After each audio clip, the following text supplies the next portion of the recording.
Hi there, I'm Taylor and welcome to Tay TV, the place to be for all things yoga and wellness related. Today's episode are for all my runners out there. I am currently training for a half marathon, so my legs are constantly sore. They're sore, they're stiff, they're not very flexible when I'm doing yoga, and so I love these 5 poses that I'm going to walk you through to either stretch out after a run or even before, just to loosen things up so I get a better time in my training and all of that. So one thing you will need for today's class, either a scarf, a blanket, well, not really a blanket, a scarf or a strap or a towel. Something that's strong enough that can, hold a little bit of a pulling here, but nothing too bulky like a blanket. It's too much. So get that when you're ready, roll out your mat, and we will begin.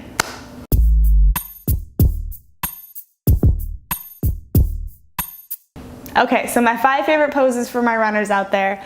We're gonna start in down dog. So one of the more basic poses of yoga, more common ones at least. Spreading the palms nice and wide, lifting the hips up and back. So I'm gonna talk you through a few things here as you breathe. I love this pose, first of all, because of what I'm doing right now. It's called walking the dog. When you bend opposite knees, it allows you to stretch a little deeper in one leg at a time. So I am feeling the stretch in all sorts of areas along my legs. You can also rock the hips side to side, maybe even bringing the ankles to one side and then the other. Again, feeling a different stretch in a different area. Making sure you're spreading the palms nice and wide, relaxing the shoulders away from the ears. And if this is, if you can't quite reach your heels down, bending the knees to help lengthen the spine here also helps. And then again, you can just sink the heels down at a time.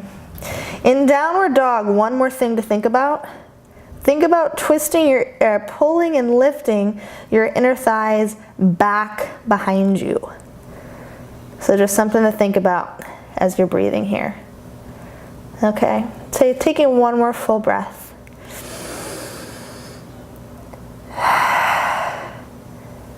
And then releasing that down. So that's down dog, that's pose 1. You can even just come to a child's pose real quick. Maybe bringing the arms behind you. Shaking it out, releasing the shoulders. There you go. So pose 1, downward facing dog. And then pose 2 is a forward fold variation. So start in down dog. And then you can start to walk the hands back towards the feet. I'm going to change my position so you can see it better. And then in this pose, from this fold, taking one leg, stepping it over the other, and bringing it so the big toes are in line with each other. Immediately, if you brought your left leg over your right, you'll feel the stretch in that right leg. And if you put the left or the right over the left, you'll feel it in the left leg. And so we're gonna fold here. If you can't quite touch the ground, you can bring the hands to your hips, breathing here. So again, I'm keeping both feet on the ground, toes roughly in line with one another. Breathing into the stretch. This is great for your IT band. And I feel it in so many places right now. Like I said, I'm so stiff. I have a few more months of running, so I'm running all the time, it seems like. So taking one more full breath. And then switching sides, slowly bringing that other leg up and over. Again, starting with keeping the big toes in line as best you can, and then folding here. So this side's a little more stiff for me. So as you can see right off the bat, I can't quite reach the ground, and that's fine. And again, if you have blocks or something else to hold it up here, or just bring the hands to your hips, breathing into the stretch.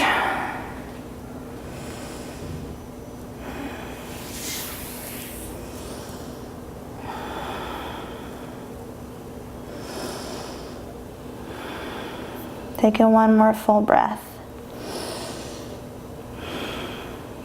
And then uncrossing the legs, bending the knees, coming into a hero's pose just for a breath or two. So that was pose 2, a variation of a forward fold. Pose 3 is up dog. So I'm going to give you the 2 options there because I think one leads to the other. If you start with up dog here, right? Up dog is when the knees are lifted. I guess it would be up dog, a high cobra. You choose. You'll feel this in your hips, your hip flexors mostly. So staying lifted, right? That's up dog. Down dog, keep the knee, or high cobra, keep the knees on the ground, but staying lifted in this back bend. Or you can come down onto your forearms, bending the back knee. So bend that right knee and then reaching back to grab onto that foot. So this stretches the top of the thigh real good. So breathing here, you'll feel this stretching in the front body, but then also again in that thigh. And taking a few breaths here.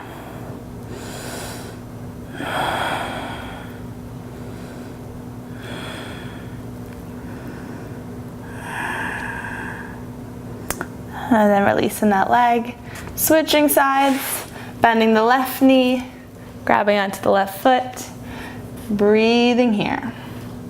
I feel this side more in my hip flexor right here as I breathe into this.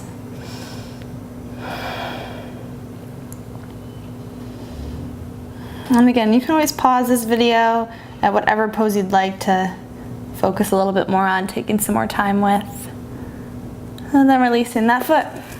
So that's pose 3. I guess it was a couple in one, but that's pose 3. Pose 4, that's when we're gonna grab our strap or scarf or towel, whatever you have, and then laying down on your back. This is called supine split. So what you'll do is keep that left leg nice and long and heavy on the ground, and take your scarf or towel, placing it behind that right foot. And then as you breathe, working to straighten that right leg. So holding onto the strap or the scarf or whatever in both hands as you work to pull that straight leg closer to you. So the first point of focus, right? Working to straighten the leg. So staying here if this is challenging for you. Then one step further is pulling that leg a little bit closer to you, feeling that stretch a little bit more. Wow, this feels really good on the back of your leg. Okay, and breathing here.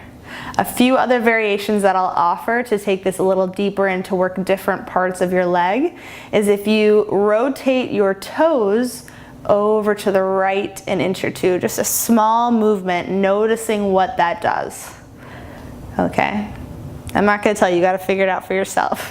Then you got to bring the toes back to center and then rotate them over to the left an inch or two. Changes things up, right? A little different. And then the last couple things that you can do if you really want to get fancy is you can bring the straps into your right hand, bringing the leg over to your right side, really opening up the leg there. That stretches the inner thigh. And then, or you could drop that leg across your body over to the left, stretching the outside of the leg. And for that, really flexing and pressing through the right heel for a deeper stretch. And when you're done with that, I encourage you to lengthen the leg out, lowering it slowly all the way down to the ground. Taking a moment to notice the difference between the right side and the left side. Right? The right side for me feels a little longer, a little tingly too as the blood rushes back to it. And then switch sides. So keeping the right leg nice and long, bringing the strap behind that left leg. And again, first step, working to straighten that leg. Staying here if you can't quite lengthen it, working on that. That's the first phase. If you want to take a little deeper, then that's when you start to pull the leg a little closer, stretching the back side of that left leg. So keep breathing here. And then those micro movements, right? Being a little fancy. Rotate the toes over to the left. Just an inch or two. A very small movement does a lot. You will notice it right away. And then the other way, you can rotate the toes over to the right. Wow. If you're not doing this, you're really missing out, I'm telling you. And then the last thing, bringing the straps into that left hand. Again, opening up that leg over to the left, stretching the inner thigh, or option to bring it across the body, really flexing through that left heel. You'll feel that in all sorts of places. When you're ready, you can slowly lower that left leg back down to the earth. Again, taking a moment to notice the difference between both sides. Taking a breath, and then you're done. So that's pose 4. Pose 5 is the easiest of them all. Although getting into it can be a little challenging. So I don't want to say that and have you try it and you're like, what the heck are you talking about, Taylor? That's not easy. It's, you'll know what I mean. So it's called legs up the wall, okay? So for those who aren't familiar with it, I'll walk you into it right now and then stay for a few breaths. So get to a wall that you can place your feet up all the way without knocking anything over. Start by bringing one hip to the side of the wall. So maybe joining me, keep the right hip up against the wall, as snug as you can get. And then you'll start to lower the upper body as you start to twist and bring the legs up the wall. And you'll notice as I did that, my butt is now inches away, about 4 inches away from the bottom of the floor, the bottom of the wall. So you can start to shimmy a little bit. If you have someone with you, maybe having them help you as you get more comfortable in this pose. So start to shimmy until your butt gets up against the wall again, okay? And then keeping the legs up. And this is literally it. To make this a little more relaxing, you can place a blanket on top of your feet to keep them a little bit more flexed. And there's just something very soothing. It makes you feel very grounded too by having the weight on your feet. So we'll stay here for a few more breaths as you start to feel the effects. I also love this pose. So the reason why I put this in this series for runners is because you're spending so much time when you're running, or if you're working, you're someone who's on their feet a lot during the day. All the blood, kind of accumulates down by your feet. And so we want to flush that and get it fresh blood cycling through your body, back up to your brain. And this is just so relaxing as you start to feel, maybe my feet are starting to get a little tingly now. It just feels amazing. So I love this as a reminder, especially when I'm training like I am now or running. It's just a reminder to get myself a break, take some weight off the feet, and just slow down a little bit. So after like a minute or two, you'll start to, it's very relaxing. I also love to do this after I've been flying or traveling, especially when you're traveling, your feet can get swollen, your ankles get swollen from the altitude. So this just feels amazing after a flight. So taking one more full breath here. I could stay here forever. But you get it. And if you want to stay here, just pause the video or don't. Just let it run and just lay here, right? Okay. Then to get out of the pose, simple. First, I like to bend the knees. Just kind of slowly taking my time so I don't get lightheaded. And then start to roll off onto your side. Again, pausing for a breath or two, taking it slow. And then slowly coming back up into a seated position. Awesome.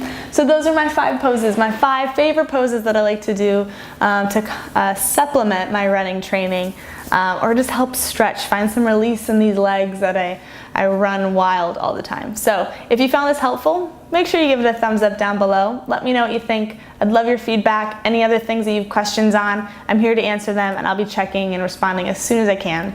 And also, don't forget to subscribe to the channel. If you like this stuff, if you like my videos, subscribe to the channel. That way you don't miss out when I post new videos. There's new videos every Wednesday, so I will see you next Wednesday, my friend. Namaste.